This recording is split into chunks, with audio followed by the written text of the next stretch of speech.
কি খাবার দাবার রেডি? মাছ পাইনি কিন্তু বাজারে। সকালবেলার খাবার দাবার এখন রেডি হচ্ছে এখানে। 11টা বাজে এখন। কোরুল দিয়ে কাঠ চলা করা বন্ধুরা যে কি কষ্টের কাজ এই গরমের দিনে। সকালবেলা দিয়ে সেই কাজই হচ্ছিল এত সময়। মাঝখানে একটুখানি বাজারে গিয়েছিলাম খাওয়ার জন্য মাছ আনতে, তা সেরকম একটা মাছ হয়নি, খালি হাতেই ফিরে এসেছি। আর সকালের খাওয়া দাওয়া হচ্ছে এখন। সকালের খাওয়া দাওয়া সেরে আবার যাব কাঠ ফাড়ার কাজে। আলু ভাতে, আচার আর আর কি ডিম ভাজা। ডিম একটা ভেজেছিলাম। একটা ডিম ভাজা, তিনজনের ভাগ?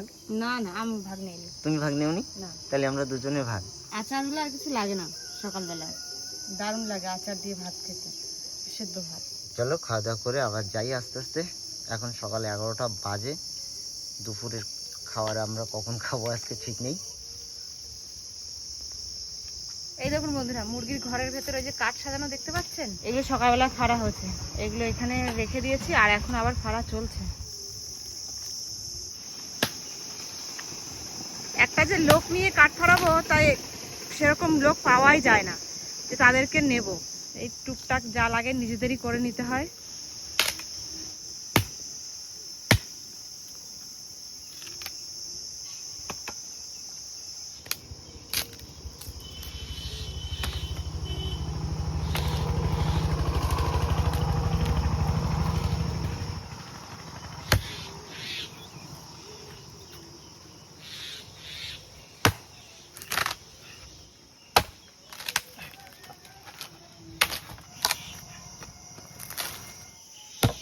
শহরের মানুষের যেমন চিন্তা হয় গ্যাস শেষ হয়ে গেলে, আমাদের গ্রামের দিকের মানুষের কিন্তু এইটা, কাঠ শেষ হয়ে গেলে বহুত চিন্তা।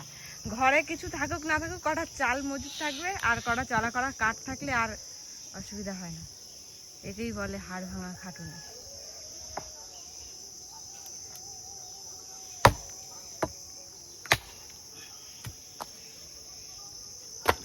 আজকে কিন্তু একবারে চান ঠান করে তারপরে রান্না বসাবো, এসব হয়ে গেলে কাঠগুলো গুছায় রেখে। এটা আর ছোট করতে হবে না, মাঝখানে কেটে দাও, হয়ে যাবে। ব্যাস, ওই জায়গা দিয়ে করে দাও। এমনি ভেঙে গেছে। একটু বালি নুন চিনি দিয়ে গোলাই। আমার চোখ মুখের কিরম অবস্থা হয়ে গেছে। আঙুলে কি হয়েছে? যে কেটে গেছে এক্ষুনি? এ বাবা। আরে ঠিক আছে, অল্প। ভাত খাবি তো মজা বেরোবে এখানে তোমার। জল নিয়ে আসো তো। হ্যাঁ যাচ্ছে। শুনো, জলের জগ নিয়ে আসো। এমনিতেই গরম, আর গরমের মধ্যে যখন বিশাল খাটনির কাজ করা হয় না বন্ধুরা, আরো বেশি গরম লাগে। তা কাজ করছি কিভাবে জানেন? গায়ের যে গামছাটা দেখতে পাচ্ছেন, এটা ভিজিয়ে আনছি, ভিজে গামছা গায়ে মুড়ি দিয়ে তারপর কাজ বাজ করে বেড়াচ্ছি। আর খাল পাড়ে তো এইখানে বসে কাজ চলা হচ্ছে। এখানে খালের এখানে ঠান্ডা ঠান্ডা হাওয়া আসছে মোটামুটি। গরমের দিন আর সেই সঙ্গে আরো খাটনির কাজ, সব মিলিয়ে মিশিয়ে এখন অবস্থা বিশাল খারাপ। আজকে তো মাছ টাছ কিছু পাইনি, শুনলেন আপনারা। আর আমার বলছে তুমি যা রান্না করবে তাই খাবো। ওদিকে আবার যদি সবজি রান্না করি নিরামিষ, কেউ খাবে না। আমাদের বাড়িতে যদি নিরামিষ হয় যেদিন মানে মাছ ছাড়া, হয় ডাল হবে, নয় সয়াবিন হবে, নয় ডিম হবে। একদম ধরা বাঁধা 3টে জিনিস। আর পনির টনির আমি আর মেয়েটাই যা খাই, আর কেউ সেরকম পছন্দ করে না। ডাল সেদ্ধ বসিয়ে দিয়ে এসেছি, ডাল হবে, একটু ভাজা, আর ডিম দিয়ে কিছু একটা করব। ওরে কাঠের মধ্যে দিয়ে পিঁপড়ে বেরিয়েছে, ভর্তি হয়ে গেছে একদম পিঁপড়ে। মাঝালি না এমনি কালো পিঁপড়ে তো মনে হচ্ছে।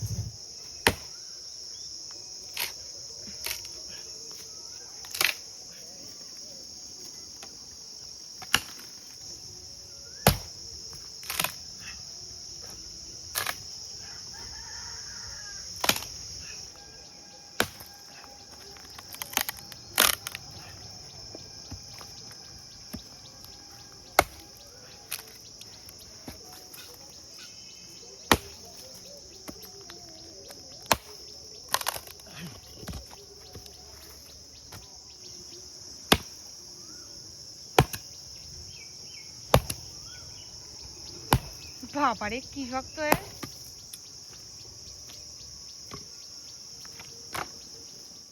দুপুরে রান্না বান্নার এখন কাজ চলছে। ডাল, উচ্ছে আলু ভাজা, আর ওদিকে ডিম সেদ্ধ করে রেখেছি, ওটা পাতায় দেবো। এই গরমের দিনে পেঁয়াজ ফোড়ন দিয়ে হালকা করে মুসুর ডাল রান্না হচ্ছে। টক ডাল তো এখন যখনই ডাল রান্না হয় গরমের দিনে টক ডালই হচ্ছে, তা আজকে ভাবলাম যে টক ডাল তো সবসময় খাচ্ছি, পেঁয়াজ ফোড়ন দিয়ে একটু ডাল খাই আজকে।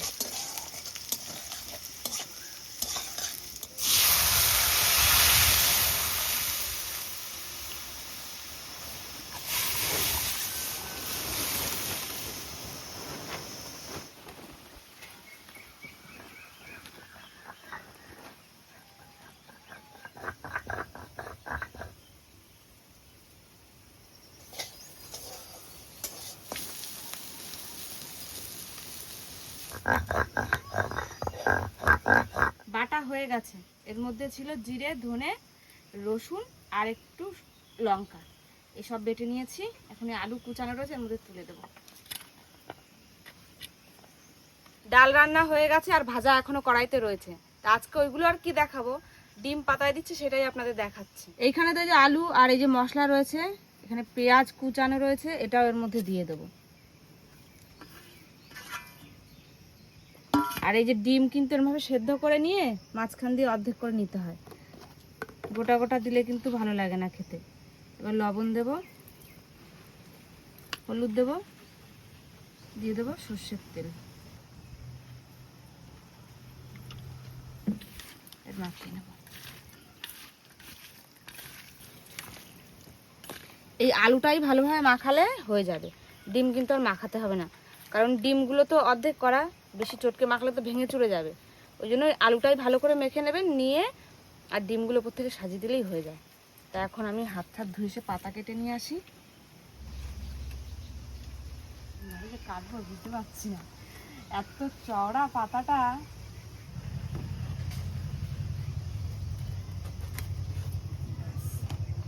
এই এক পাশের পাতাতেই হয়ে যাবে, যা চওড়া পাতা। আগার পাতা আজকে না হলেও হবে। এইটা আগে মেখে দিয়ে দিই ওইগুলো, তারপরে আরেক পাশের পাতা সাইজ করবো পরে। তেল মাখানো হয়ে গেছে, এবার আলু দিই।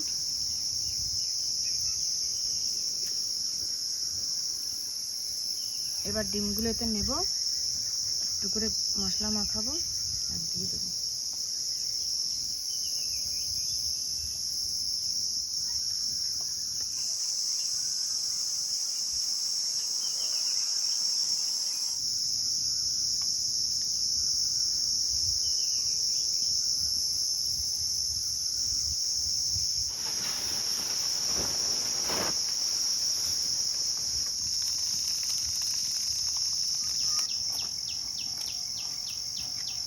হাওয়ায় কিছু রাখার মতো নেই, উড়ে যাচ্ছে সব। তাও গরম শুধু, তাও গরম শুধু, এত হাওয়ার পরেও গরম। কি সুন্দর হয়েছে দেখো, ঢাকা থাক।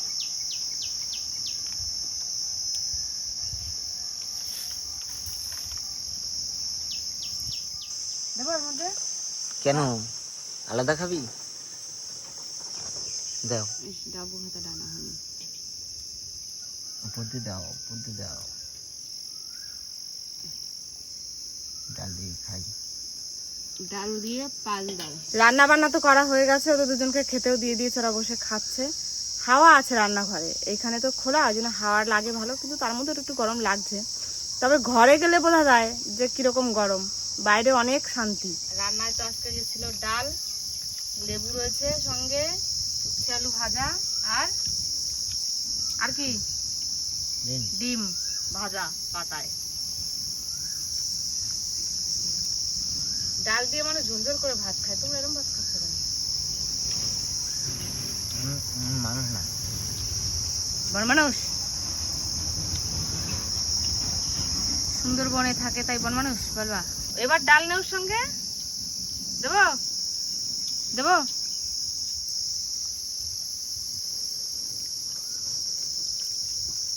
ভাতের মধ্যে ডালের সেই ঝোল ঢুকে গেছে একটু একটু করে।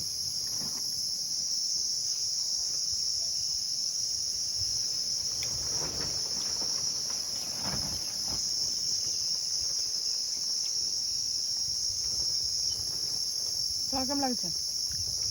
আমার তো ভালো লাগছে।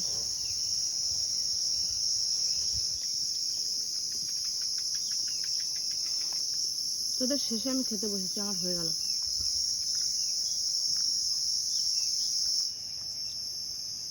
পাতুরি কিরকম লাগলো? কেউ তো কিছু বললেই না। ভালো, শুধুই ভালো? ডিমের তরকারির থেকেও ভালো। অনেকই ভালো। ডিমের তরকারি যাদের পছন্দ হয় তাদের তো ভালো লাগে, তোমার না হয় ডিমের ঝোল ভালো নাই লাগতে পারে। অনেক মানুষ আছে যাদের যাদের ডিমের ঝোল খুব প্রিয়।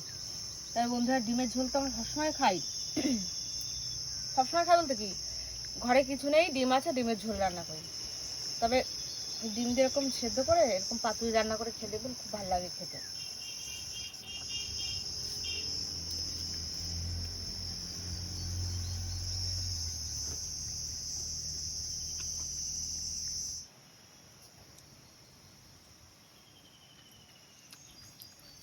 ভালো আছে ডিম?